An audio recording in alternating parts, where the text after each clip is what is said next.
rapidinho, vamos conferir notícia, Nick. É verdade. Vamos para os destaques do Band Cidade, segunda edição, com a Rosimara Silva, que está lá na redação em Taubaté. Né, Rose? Boa tarde. Olá, boa tarde, Cláudio Solange. A edição desta noite vai mostrar que já começaram as obras de recuperação da estrada Cunha-Paraty, atendendo uma antiga reivindicação dos moradores. A obra, que deve ficar pronta em 6 meses, vai custar cerca de 40 milhões de reais. Você vai ver também que, com a queda do dólar e a chegada da temporada de férias, aumenta a procura de jovens para fazer o tão sonhado intercâmbio. Opções são das mais variadas e cabem em todos os bolsos. E ainda, o inverno chegou oficialmente neste domingo, surpreendendo os turistas que subiram a Serra da Mantiqueira, já que as temperaturas ficaram mais elevadas. Mas a tendência de noites mais geladas já aumenta a procura por aquecedores de ambiente e também de água. Mas é bom lembrar que essas facilidades também podem aquecer e bastante a conta de luz. Essas são algumas das notícias da região que Camila Lute traz hoje às 7 da noite, depois do Comevap no ar. Cláudio. Bem legal, Rose, às 7 tem Band Cidade, segunda edição. E agora, como toda segunda-feira, hoje é dia do corpo em equilíbrio. Vamos saber com o Dr. Manuel sobre a obesidade. Será que há terapias que deixam você ainda mais bonito? Dá só uma olhada.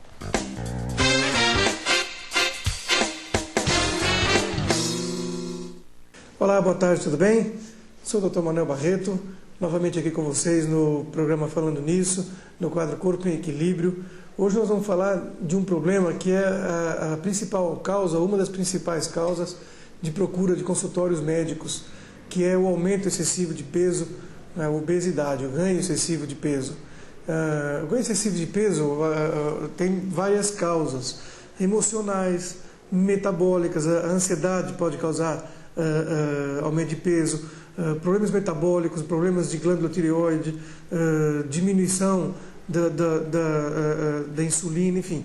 A gama de causas que vão causar esse tipo de problema é muito grande. A ortomolecular trata isso como um desequilíbrio, que efetivamente é. O ganho de peso excessivo é um desequilíbrio, como eu falei anteriormente, ou metabólico, ou emocional, ou as duas coisas juntas. Descobrindo onde está o problema, não é difícil tratá-lo. Nós, inicialmente, fazemos uma avaliação de macro e micronutrientes do paciente, ver déficits desse paciente a nível de macro e micronutrientes. Nós fazemos uma avaliação de como está a oxidação desse paciente, a produção de radicais livres. Isso é muito importante, porque a produção de radicais livres pode auxiliar no ganho de peso. Nós fazemos uma avaliação bem detalhada da dieta desse paciente, de como são os hábitos alimentares, e montamos toda uma estratégia para que a gente tente corrigir esse desequilíbrio. Os resultados são muito bons e nós conseguimos fazer com que o paciente recobre sua saúde com equilíbrio. Tá bom? Mande suas dúvidas, mande e-mail para nós, manuelbarreto.orto@terra.com.br. Um abraço a todos e até a semana que vem.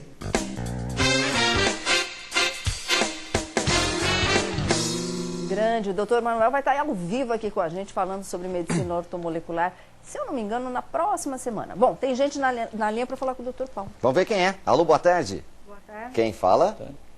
É Maria Amélia. Tudo bem, Maria Amélia? Tudo bem, Cláudio. Você? Tudo certinho, obrigado pela participação. Tudo ótimo, estou ótima, graças a Deus. Dr. Paulo. Boa tarde, Maria Amélia. Boa tarde. Estou querendo saber a respeito de idade. Até que idade mais provável pode aparecer sinais dessa doença, né, que o senhor trata?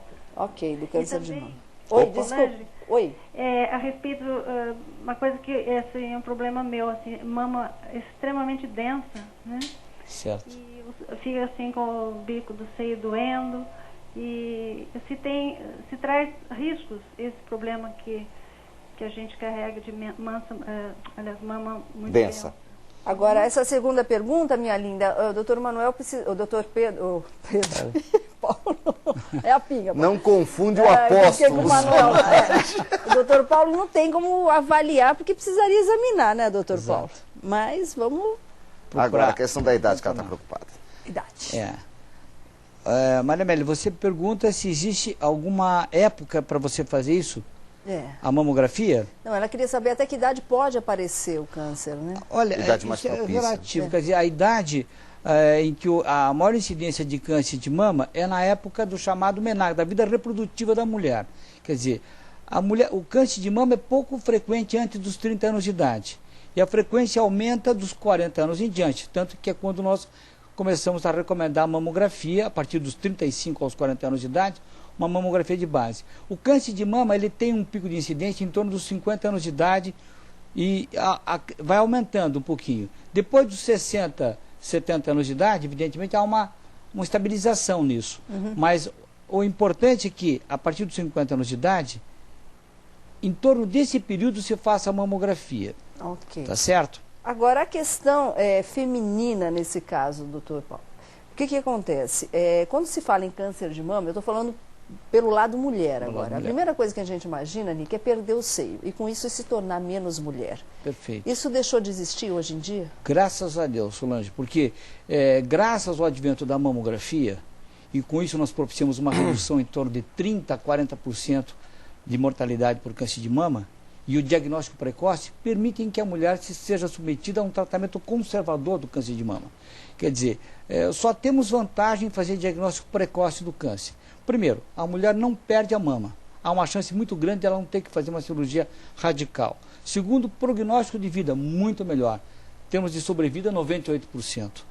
Quer dizer, então é importante que a mulher saiba que se ela fizer diagnóstico precoce do câncer, nós temos esses objetivos a ser conseguidos. Quer dizer, a mama não perder, preservar a mama e não ter que se submeter a um tratamento tão desgastante, né? Okay. Regina, boa tarde. Boa tarde, tudo bem com vocês? Tudo, graças a Deus. Então tá bom.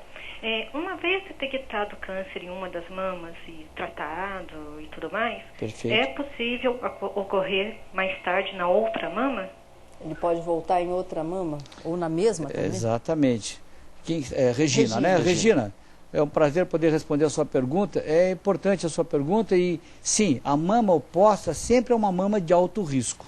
Então, é muito importante que a pessoa que teve câncer numa das mamas, o acompanhamento daquela mama, se foi tratada de uma forma conservadora, a necessidade de um follow-up, de um acompanhamento bem vigilante mesmo, e a mama oposta sempre é uma mama de alto risco. Pode ter metástase o câncer de mama, ou seja, atingir outras partes do corpo? Com certeza. Se o diagnóstico não for feito numa fase precoce, o câncer for diagnosticado numa fase tardia, o câncer pode, evidentemente, apresentar metastatização, quer dizer, uma disseminação à distância. É muito importante que nós tenhamos esse diagnóstico e seja feito o que nós chamamos de estadiamento, para que o tratamento adequado seja realizado. Quer dizer, se for cirurgia, se precisarmos fazer quimioterapia, hormonoterapia ou radioterapia. Doutor, há sinais que a mulher pode sentir a hora que ela deve correr, ou quando está sentindo sinais pode ser tarde demais? Pode ser tarde demais. Esse é o grande problema, Cláudio. O câncer é silencioso. O câncer é silencioso. Normalmente o câncer, o nódulo na mama, normalmente ele é indolor. Quer dizer, normalmente a pessoa não sente, não tem sinal nenhum. E o sinal mais comum de aparecimento de um câncer na mama, um sinal que pode significar, na realidade, é o aparecimento de um caroço. Diga-se de passagem que a maioria dos nódulos que surgem na mama são benignos. Mas nós temos que, evidentemente, fazer o diagnóstico diferencial de um carcinoma. Aparece um carocinho, não custa ir fuçar, Tem que procurar um médico. Procura um médico. Agora, quando aparece um carocinho, em caso de tumor maligno, sinônimo de que ele já está ali há um certo tempo. Né? Exatamente. O que existe dados na literatura demonstrando que normalmente um tumor, para que atinja 1 centímetro, normalmente ele leva em torno de 8 a 10 anos. Nossa, Cláudio. 1 centímetro. Quer dizer, então, veja bem. A mamografia enquanto nós já temos 1 bilhão de células nessa fase. Então é muito importante que a gente consiga diagnosticar o câncer nessa fase pré-clínica, quer dizer, quando não é palpável. E o único método, vamos ressaltar aqui, é a mamografia capaz de descobrir. Caraguatatuba ao vivo. Caraguatatuba na linha. Alô, boa tarde. Oi, Terezinha. Oi. Tudo bem? Eu queria que o médico me esclarecesse uma dúvida. A mamografia tem que ser feita de quanto em quanto tempo? Obrigada, minha linda. Perfeito. Obrigado pela pergunta. Terezinha, a mamografia é recomendada dos 35 aos 40 anos de idade que seja feita uma mamografia de base. Nós chamamos a primeira mamografia. E a partir dos 40 anos, com um intervalo de 1 para 2 anos. E hoje já é lei isso, na realidade. Muito bem, não tem choro não. SUS faz. SUS faz e faz de graça. Faz de graça. Tem que fazer de graça, né? Tem que ir atrás. Bom, vamos ver quem faturou a cesta de produtos? Antes da gente se despedir.